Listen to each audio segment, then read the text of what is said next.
ಅಂತೇಳಿ ಯಾಕೆಂದ್ರೆ ಒಂದ್ ಸ್ವಲ್ಪ ಪರಿಚಯ ಮಾಡಕ್ಕಿದ್ದೀವಿ. ವೇದಿಕೆಯಲ್ಲಿ ಇರುವಂತವರೇ ನನ್ನ ಪರಿಚಯ ಕೇಳಿದಾಗ ಪಾಪ ಸಾರ್ವಜನಿಕರಿಗೆ ಗೊತ್ತಿರಲ್ಲ ಅನ್ನುವಂಥದ್ದು ಒಂದು ನನ್ನ ಅನಿಸಿಕೆ. ನನಗೆ ಪಕ್ಕ ಕಾಗೇಳದೊಡ್ಡಿ ಗ್ರಾಮ ಸೊಸೆ, ಹಳೆಯಪುತ್ತೂರು ಹೆಣ್ಣುಮಗಳು. ಸುಮಾರು 26 ವರ್ಷಗಳಿಂದ ಕೂಡ ಸರ್ಕಾರದ ಹಲವಾರು ಇಲಾಖೆಗಳಲ್ಲಿ ರಾಜ್ಯ ಮಟ್ಟದ ಸಂಪನ್ಮೂಲ ವ್ಯಕ್ತಿಯಾಗಿ ಕಾರ್ಯನಿರ್ವಹಿಸ್ತಾ ಇದ್ದೀನಿ.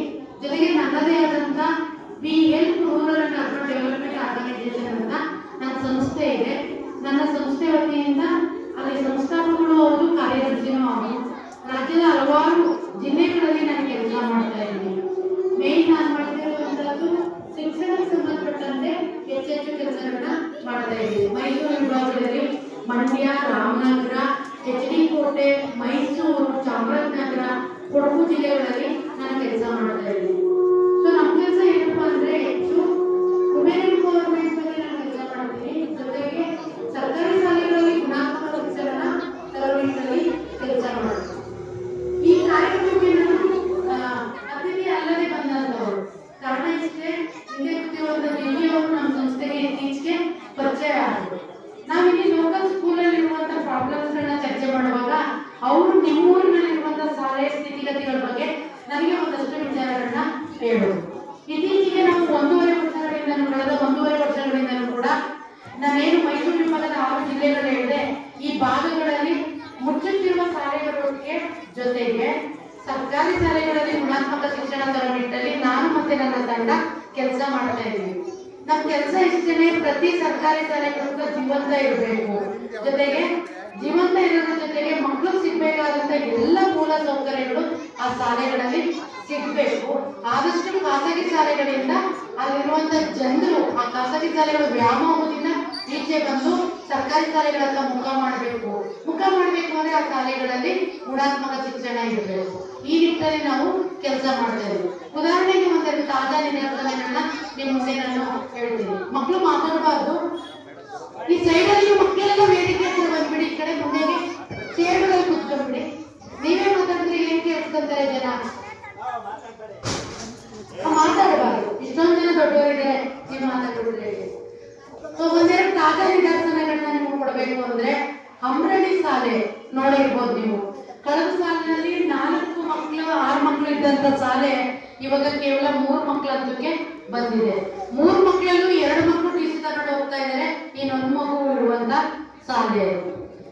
ಅಲ್ಲಿ ನಾವು ವಿಚಾರಿಸಿದಾಗ ಹೇಳುವಂತದ್ದೇನು ಅಂದ್ರೆ, ಮೂಲ ಸೌಕರ್ಯಗಳು ಶಾಲೆಯಲ್ಲಿ ಇಲ್ಲ, ಹಂಗಾಗಿ ಹೋಗ್ತೀವಿ ಅಂತೇಳಿ ಹೇಳುವಂತದ್ದು. ಜೊತೆಗೆ ನಮ್ಗೆ ಬೇರೆ ಖಾಸಗಿ ಶಾಲೆಯಲ್ಲಿರುವಂತ ಗುಣಾತ್ಮಕ ಶಿಕ್ಷಣನ ಸರ್ಕಾರಿ ಶಾಲೆಗಳಲ್ಲಿ ಕೊಡ್ತಾ ಇಲ್ಲ ಅಂತೇಳಿ ಹೇಳುವಂತದ್ದು. ಇದು ಒಂದು ನಿಮ್ಮ ಪಕ್ಕದಲ್ಲೇ ಇರುವಂತ ಮದ್ದೂರು ತಾಲೂಕಿನ ಅಮ್ಮನಹಳ್ಳಿ ಶಾಲೆ. ಹಾಗೆ ಮಂಡ್ಯ ತಾಲೂಕು, ನಾನು ಒಂದು ಶಾಲೆಗೆ ಹೋಗಿದ್ದೆ, ಚಿನ್ನಗಿರಿ ದೊಡ್ಡಿ ಅಂತ. ಮಂಡ್ಯ ಗ್ರಾಮಾಂತರ ಗ್ರಾಮ ಪಂಚಾಯತಿಗೆ ಆ ಊರು ಚಿನ್ನಗಿರಿ ದೊಡ್ಡಿ ಅನ್ನುವಂತ ಶಾಲೆ ಸೇರುತ್ತೆ. ಅಲ್ಲಿ ಒಂದು ಕಾಲದಲ್ಲಿ ತುಂಬಿದು ಹೋಗ್ತಿದ್ದಂತ ಶಾಲೆ ಅಮ್ರಳ್ಳಿ ತರನೇ. ಇವತ್ತಲ್ಲಿ ಕೇವಲ ಒಂದೇ ಒಂದು ಮಗು ಇಟ್ಕೊಂಡು ಕಳೆದ ವರ್ಷ ಒಬ್ಬರು ಟೀಚರ್ 1 ವರ್ಷ 1 ಮಗು ಜೊತೆ ಕೆಲಸ ಮಾಡಿದ್ದಾರೆ. ಎಂತ ವಿಪರ್ಯಾಸ ಅಂತೇಳಿ ಗೊತ್ತಾಯ್ತು. ಸೊ ಅಲ್ಲಿ ನಾವು 1 ಮಗು ಇರೋ ವಿಚಾರ ನಮ್ಮ ವಾಲಂಟಿಯರ್ಸ್ ಇಂದ ಗೊತ್ತಾದಾಗ ನಾವಲ್ಲಿ ಸ್ವಲ್ಪ ಒಂದಷ್ಟು ಪ್ಲಾನ್ಗಳನ್ನ ಮಾಡಿದ್ವಿ. ಶಾಲೆ ಮುಚ್ಚೋಗ್ಬಿಟ್ರೆ ನಮಗೆ ಗೊತ್ತಿಲ್ಲ. ಈ ಶಾಲೆ ಸ್ಥಿತಿಗತಿಗಳು ಅಷ್ಟೇ. ಮುಚ್ಚೋದು ತುಂಬಾ ಈಸಿ. ಕಾಂಪೌಂಡ್ ಬೀಗ ಹಾಕಿ ಶಾಲೆ ಕೊಠಡಿಗಳಿಗೆ ಬೀಗ ಹಾಕುವಂತದ್ದು ಕಷ್ಟ ಏನಲ್ಲ. 50 ರೂಪಾಯಿ 100 ರೂಪಾಯಿ ಬೀಗ ಸಿಗುತ್ತೆ, ತಂದೆ ಹಾಕ್ತಾರೆ, ಕ್ಲೋಸ್ಡ್ ಅಂತ ಬೋರ್ಡ್ ಹಾಕ್ತಾರೆ, ಹೋಗ್ತಾರೆ. ಇಲ್ಲಿರೋ ಟೀಚರ್ನ ಬೇರೆ ಕಡೆ ಡೆಪ್ಯುಟೇಷನ್ ಮಾಡ್ತಾರೆ. ಅವರು ಮೋಸ್ಟ್ಲಿ ನಿವೃತ್ತ ಶಿಕ್ಷಕರಿರ್ಬೋದು, ಅವ್ರದ್ರ ಬೆಲೆ ಗೊತ್ತಿದೆ. ಮುಚ್ಚಿರೋ ಶಾಲೆನ ರೀಓಪನ್ ಮಾಡಿಸೋದು ಎಷ್ಟು ಕಷ್ಟ ಇದೆ ಅಂತೇಳಿ.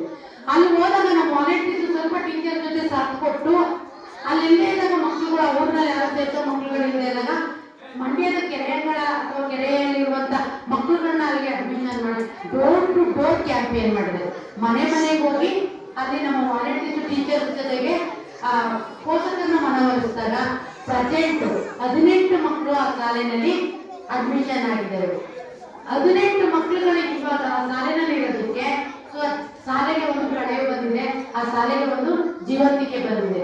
ಈಗ ಆ ಶಾಲೆನ ಒಂದೇನಾದ್ರು ಡೆವಲಪ್ ಮಾಡೋಣ ಅಂತೇಳಿ ನಿನ್ನೆ ನಾನು ದಿಢೀರಂತ ಶಾಲೆ ವಿಸಿಟ್ ಕೊಟ್ಟಾಗ ಇಡೀ ಕಟ್ಟಡ ಬಿದ್ದೋಗು ಹಂತದಲ್ಲಿದೆ. ಈಗ ನಿಮ್ಮೂರು ಶಾಲೆ ಕಟ್ಟಡ ಹೇಗಿದೆಯೋ ಹಾಗೆ ಎಲ್ಲರೂ ಶೀತ ಆಗ್ಬಿಟ್ಟಿದೆ, ಮೋಲ್ಡ್ ಎಲ್ಲ ಅದು ಬಿದ್ದೋಗು ಅಂತ ಸಂದರ್ಭದಲ್ಲಿ ಎಲ್ಲ ಬಿಟ್ಬಿಟ್ಟಿದೆ ಗೋಡೆ.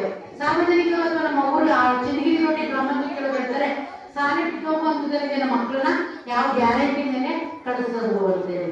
ಸೊ ನಾವಲ್ಲಿ ಏನ್ ಮಾಡಿದ್ವಿ, ಹೀಗೆ ಒಂದು ಸಭೆ ಕರೆದಿದ್ದಾರೆ. ನಮ್ಮ ಕಾರ್ಯಕ್ರಮಗಳಲ್ಲಿ ನಾವು ಮೈಸೂರು ಅಭಿಯಾನ ಯಾವುದೂ ಆಗಲ್ಲ, ಪಬ್ಲಿಕ್ ಪ್ಲೇಸ್ ಯಾವ್ದಿದೆ ಅದನ್ನೇ ನಾವು ಬಳಸ್ತಾ ಇದ್ವಿ. ಸೊ ನೆನ್ನೆ ಅಲ್ಲೇ ಶಾಲಾ ಆವರಣದಲ್ಲಿ ಈ ತರ ಕಾರ್ಯ ಹಾಕಿದ್ರು. ಅಲ್ಲೇ ಒಂದಷ್ಟು ಜನ ಮಹಿಳೆಯರು ಮತ್ತೆ ಆ ಊರಿನ ಮುಖಂಡರು ರೈತರು ಕರೆದಾಗ ಎಲ್ಲರೂ ಸೇರಿಕೊಂಡು ತೀರ್ಮಾನ ಮಾಡೋದು, ಹಳೆ ವಿದ್ಯಾರ್ಥಿಗಳು ಒಂದು ಕಮಿಟಿನ ರಚನೆ ಮಾಡುವಂತದ್ದು. ಮತ್ತೆ ಇದುವರೆಗೂ ಅಲ್ಲಿ ಆ ಶಾಲೆಯಲ್ಲಿ STMC ಕಮಿಟಿನೇ ಇಲ್ಲ. ಕಾರಣ ಏನು ಅಂದ್ರೆ ಅದು ಮಕ್ಕಳು. ಸೊ ಇವಾಗ ಅಲ್ಲಿ 15 ಮಕ್ಕಳು ಇರೋದ್ರಿಂದ STMC ಕಮಿಟಿನ ರಚನೆ ಮಾಡಬೇಕು ಅಂತ ಟೀಚರ್ಸ್ ಕೂಡ ಗೈಡ್ಲೈನ್ಸ್ ಕೊಟ್ಟು, ಅಲ್ಲಿರುವಂತ ಪಬ್ಲಿಕ್ ಕೂಡ STMC ಕಾರ್ಯವೈಖರಿ ಏನು ಅದಿದ್ರೆ ಏನೇನೋ ಉಪಯೋಗ ಆಗುತ್ತೆ ಅಂತ ಹೇಳಿ ಅವ್ರಿಗೆ ಅವೇರ್ನೆಸ್ ನ ಕೊಟ್ಟಿರುವಂತದ್ದು. ಜೊತೆಗೆ ಆ ಬಿದ್ದೋಗ್ತಿರುವಂತ ಕಟ್ಟಡನ ಅಲ್ಲಿರುವಂತ ಜನಪ್ರತಿನಿಧಿಗಳು, ನಮ್ಮ ಲೋಕಲ್ MLA ಅವರು ಮತ್ತೆ ಹಳೆ ವಿದ್ಯಾರ್ಥಿಗಳ ಸಹಕಾರಗಳಿಗೆ ಆ ಶಾಲೆಗೆ ಹೊಸ ಕಟ್ಟಡ ರೂಪುಗೊಳ್ಳುವಂತನ್ನ ನಾವು ಮಾಡ್ತಾ ಇದ್ದೀವಿ. ಸೊ ಇದು ನಾನು ಮಾಡ್ತಿಲ್ಲ, ನನ್ನ ಸಂಸ್ಥೆ ಮಾಡ್ತಾ ಇಲ್ಲ, ನಿಮ್ಮಂತ ಸಾರ್ವಜನಿಕರು ಮತ್ತೆ ಶಿಕ್ಷಣಾರ್ಥರು ಪೋಷಕರ ಸಹಕಾರಕ್ಕೆ ನಾವು ಮಾಡ್ತಿರುವಂತದ್ದು. ಅಂಬ್ರೆಡಿ ರಚನೆ ಹೋದ ತಕ್ಷಣ ಹೇಳಿದ್ದು ಬೀಗಗಳೇ ಹೊಡೆದಾಕ್ಬಿಡ್ತಾರೆ, ಲಂಚ ಎಲ್ಲ ಬೆಸ್ಬಿಟ್ಟು ಹೊರಟೋಗ್ಬಿಡ್ತಾರೆ ಮಕ್ಕಳುಗಳು ಅಂತ ಹೇಳಿ. ಈಗ ಅಲ್ಲಿ ಕಾಂಪೌಂಡ್ ಎತ್ತರ ಮಾಡಬೇಕು, ಕಾಂಪೌಂಡ್ ಹೊಸದಾಗಿ ಮಾಡಕ್ಕೆ ಸರ್ಕಾರದಲ್ಲಿ ಗ್ರಾಮ ಪಂಚಾಯತಿನಲ್ಲಿ ಅವಕಾಶ ಇದೆ, ಅನುದಾನ ಸಿಗುತ್ತೆ. ಅದೇ ಕಾಂಪೌಂಡ್ ಎತ್ತಿಸಕ್ಕೆ ಎಲ್ಲೂ ಕೂಡ ಅನುದಾನ ಸಿಗಲ್ಲ. ಅದಕ್ಕೆ ನಾವೊಂದು ಪ್ಲಾನ್ ಮಾಡಿದ್ವಿ, ಎಲ್ಲ ಹೆಣ್ಮಕ್ಳು ನಾವು ತಗೊಳ್ತೀವಿ ಅಂತ ಒಬ್ಬರಿಗೆ ಬರ್ಡನ್ ಅನ್ನೋದು ಬೇಡ. ಒಂದು 10 ಮೂಟೆ ಸಿಮೆಂಟ್ ಅಂತಂದು ಅದಕ್ಕೆ ಗ್ಲಾಸ್ ಹೊಡಿಸಿದ್ರೆ ಮಕ್ಕಳು ಆಚೆಗೆ ಎಲ್ಲಿ ಬರೋದು ತಪ್ಪುತ್ತೆ ಅಂತ ಹೇಳಿ ಅಲ್ಲಿರೋ ಹೆಣ್ಮಕ್ಳುಗಳು ಗಂಡ್ಮಕ್ಳಿಗೆ 50 ರೂಪಾಯಿ 100 ರೂಪಾಯಿನ ಕಲೆಕ್ಟ್ ಮಾಡಿ ಕಾಂಪೌಂಡ್ ನ ಎತ್ತಿಸೋದಕ್ಕೆ ರೆಡಿ ಆಗ್ತಿದೆ. ಅಲ್ಲಿ ನೋಡ್ಬೇಕು, ನೀವು ಯಾರಾದ್ರೂ ಆ ಕಡೆ ಹೋದಾಗ ನೋಡಿ, 2 ಕಟ್ಟಡ ಇದೆ, ಮಧ್ಯೆ ರೋಡ್ ಬಂದಿದೆ. ಆ 2 ಕಟ್ಟಡದಲ್ಲಿ ಎಲ್ಲ ಗಿಡಗಳು ಬೆಳಕೊಂಡು ಡ್ರೈನೇಜ್ ಅಲ್ಲಿ ವಿಪರೀತ ಕಸ ತುಂಬಿದೆ, ಅಲ್ಲಿ ಮಕ್ಕಳುಗಳು ಓಡಾಡುವಂಥದ್ದು. PDOಗೆ ಅದನ್ನ ಫೋಟೋ ಸಮೇತ ತೆಗೆದು ನಾವು ವಾಟ್ಸಪ್ ಮಾಡಿ ಅವ್ರ ಗಮನಕ್ಕೆ ಈಗ ಅದನ್ನ ಕ್ಲೀನ್ ಮಾಡ್ತಾ ಇದ್ದಾರೆ. ಅರ್ಧ ಡ್ರೈನೇಜ್ ಎಲ್ಲ ಕ್ಲೀನ್ ಆಗಿದೆ. ಹೀಗೆ ಸಣ್ಣ ಪುಟ್ಟ ಬದಲಾವಣೆಗಳು ದುಡ್ಡೇ ಖರ್ಚು ಮಾಡದೆ ಸಾರ್ವಜನಿಕರು ಅಥವಾ ಶಿಕ್ಷಣಾಸಕ್ತರು ಮಾಡುವಂತ ಕೆಲಸಗಳು ಬೇಕಾದಷ್ಟಿದೆ. ಈ ತರ ಮಾಡಿದಾಗ ಏನಾಗುತ್ತೆ ಅಂದ್ರೆ ಶಾಲೆ ಜೀವಂತವಾಗಿ ಉಳಿಯುತ್ತೆ, ಜೊತೆಗೆ ಪ್ರತಿಭಾನ್ವಿತ ವಿದ್ಯಾರ್ಥಿಗಳು ಹೆಚ್ಚೆಚ್ಚು ಸಂಖ್ಯೆ ಇಲ್ಲಿ ಹುಟ್ಟಾಗೋದಕ್ಕೆ ಅವಕಾಶ ಇದೆ. ಉದಾಹರಣೆಗೆ ನನ್ಗೆ ಗೊತ್ತೇ, ಅವಾಗ 2:10 ಕಾಂಪೌಂಡ್ ಒಳಗಡೆ ಬಂದೆ. ಒಂದ್ಸರಿ ಹಂಗೆ ಕೂತಲ್ಲೇ ನನ್ನ ಶಾಲೆ ಚಿತ್ರಣನ ಕಣ್ಣಾಡಿಸಿದಾಗ ಇಲ್ಲಿದೆ ನೋಡಿ, ಪಕ್ಕದಲ್ಲಿ ಚಪ್ಪಲಿಕಲ್ಗಳೆಲ್ಲ, ಅಲ್ಲೆಲ್ಲ ಹಾವುಗಳು ಬಂದು ಸೇರ್ಬಿಟ್ರೆ ಏನ್ ಮಾಡ್ತೀರಿ? ಯಾವ್ದಾದ್ರು ಮಗು ಕಚ್ಚಿದ್ರೆ ಅಥವಾ ಮಕ್ಕಳು ಏನಾದ್ರು ಎಡೋ ಬಿದ್ದಿದ್ರೆ ನಿಮ್ಗೆ ಗೊತ್ತು ಚಪ್ಪಿಕಲ್ ನೋಡಿದ್ರೆ ಏನಾಗುತ್ತೆ ಅಂತೇಳಿ. ಇವೆಲ್ಲ ಕೆಲಸಗಳನ್ನ ಕೂಡ ನರೇಗಾದವ್ರು ಕೆಲಸ ಮಾಡೋದಕ್ಕೆ ಪ್ರಾವಿಷನ್ ಇದೆ. ಸೊ ಊರವ್ರು ಅದನ್ನ ಗಮನ ಇಟ್ಕೊಂಡು ಸ್ವಲ್ಪ ಶಾಲಾ ಆವರಣನ ಶುಚಿಕೃತವಾಗಿ ಇಟ್ಕೊಳ್ಳೋದು. ಮತ್ತೆ ಇಲ್ಲಿ ಮರ ನೋಡಿ, ಯಾರೋ ಒಂದು ಶಾಲೆ ಒಳಗಡೆ ಬಂದ ಪಾಸಿಟಿವಿಟಿನೇ ಕಡಿಮೆ. ಅದು ಇದು ಯಾವುದು ಸಂಖ್ಯಾಶಾಸ್ತ್ರ ಆಧ್ಯಾತ್ಮಿಕ ಮಾತಾಡ್ತಿಲ್ಲ. ಸ್ಕೂಲ್ಗೆ ಎಂಟ್ರಿ ಆದ ತಕ್ಷಣ ವಾವ್ ಅಂತಿದ್ವಿ. ಇಲ್ಲಿ ಇಷ್ಟು ಮರಗಳು ಶಾಲೆ ಕಟ್ಟಡಕ್ಕೆ ತೊಂದರೆ ಕೊಡುವಂತದ್ದೇ. ಹಾಗೆ ಒಣಗೋಗಿರೋ ಮರ ಇದೆ. ಒಂದು ವೇಳೆ ಮಕ್ಕಳು ಈಗ ನೋಡ್ತೀವಿ, ನಾವು ಎಷ್ಟು ಜನ ಇದ್ರು ಪಚ್ಚಿನೋ ರಕ್ಷಣೆನೋ ಏನೋ ಆಗ್ತಾ ಇದ್ರು, ಯಾವುದೇ ಭಯ ಇದೆ. ಮಕ್ಕಳು ಯಾವಾಗ ಕಾಂಪೌಂಡ್ ಒಳಗಡೆ ಬರ್ತಾರೆ ಅಂತ ಹೇಳಕ್ಕಾಗಲ್ಲ. ಒಂದ್ ವೇಳೆ ಜೋತ್ ಬಿದ್ದು ಏನಾದ್ರು ಆಟ ಆಡೋಕೆ ಮುರಿದು ಬಿದ್ದರೆ ಎಷ್ಟು ಜನ ಮಕ್ಕಳಿಗೆ ತೊಂದರೆ ಆಗುತ್ತೆ ಹೇಳಕ್ಕಾಗಲ್ಲ. ಯಾರಿಗೆ ತೊಂದರೆ ಆಗುತ್ತೆ? ನಮ್ಮೂರಿನ ಮಕ್ಕಳಿಗೆ. ಅದಕ್ಕೆ ಶಾಲೆ ಕಾಂಪೌಂಡ್ ಅಲ್ಲಿ ಇರುವಂತದ್ದು. ನಮ್ಮೂರ ಶಾಲೆ ಇದ್ರೆ ಇದು ನಮ್ಮ ಮಕ್ಕಳು ಹೋಗ್ತಿದ್ದಾರೆ ಅಂತ ಅಲ್ಲ ಶಾಲೆ, ನಾವೆಲ್ಲರೂ ಶಾಲೆ. ಸೊ ಅದನ್ನ ಉಳಿಸಿ ಬೆಳೆಸುವಂತ ಕೆಲಸನ ನಾವೆಲ್ಲರೂ ಮಾಡ್ಬೇಕು ಅಂತ ಹೇಳ್ತಾ, ದಯವಿಟ್ಟು ಮುಟ್ನಳ್ಳಿ ಶಾಲೆ ಮುಚ್ಚುವಂತದಲ್ಲಿದೆ. ಇದರ ಕಡೆ ನೀವೆಲ್ಲರೂ ಕೂಡ ಸಾರ್ವಜನಿಕರು ಗಮನ ಕೊಡಿ ಅಂತ ಹೇಳ್ತಾ ಎಲ್ಲ ಪ್ರತಿಭಾನ್ವಿತ ವಿದ್ಯಾರ್ಥಿಗಳಿಗೆ ಅಭಿನಂದನೆಗಳನ್ನ ತಿಳಿಸ್ತೀನಿ. ಪೋಷಕರಿಗೆ ಒಂದು ಕಿವಿ ಮಾತು, ಅಂಕಗಳೇ ವಿದ್ಯಾರ್ಥಿಗಳಿಗೆ ಅಥವಾ ಮಕ್ಕಳುಗಳಿಗೆ ಮುಖ್ಯ ಅಲ್ಲ.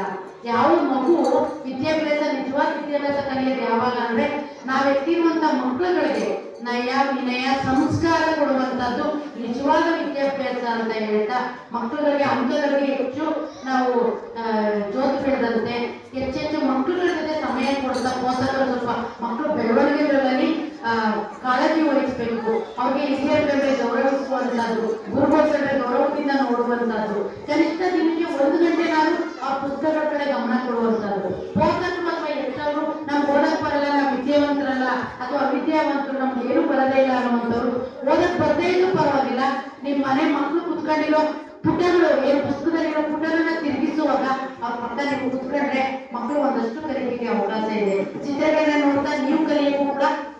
ಇದೆ ಅಂತ ಹೇಳ್ತಾ ಮತ್ತೊಮ್ಮೆ ಯಾವ್ದಾದ್ರು ಅವಕಾಶ ಸಿಕ್ಕಾಗ ನಾನು ಹೆಚ್ಚೆಚ್ಚು ನಿಮ್ಗೆ ಮಾಹಿತಿ ಕೊಡ್ತೀನಿ. ಮತ್ತೆ ಲೋಕಲ್ ಅಲ್ಲಿ ನಮ್ಮ ಸಂಸ್ಥೆ ಪರವಾಗಿ ದಿವ್ಯವರಿಗೆ ಕೆಲಸ ಮಾಡ್ತಿದ್ದಾರೆ. ನಿಮ್ಮ ಊರಿಗೆ ನಿಮ್ಮ ಬೀದಿಗಳಿಗೆ ಬರ್ತಾರೆ.